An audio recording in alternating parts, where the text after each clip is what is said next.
Abdulboriy, o'tgan safargi ovqatimizdan ko'nglingiz to'lmabdi. Bu safar qamish sho'rva bilan hind palovimizdan tatib ko'ring.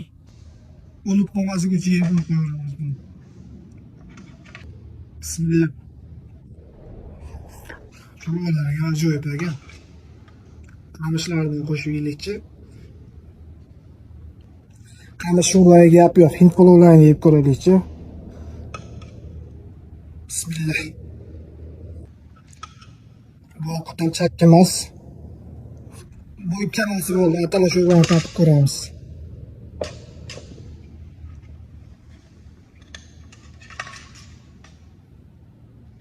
Bismillah. Sho'rva ham ajab to'g'ri ekan. Desertga holva berishdi. Chuk. Yegan yarasha tagida qolmasin.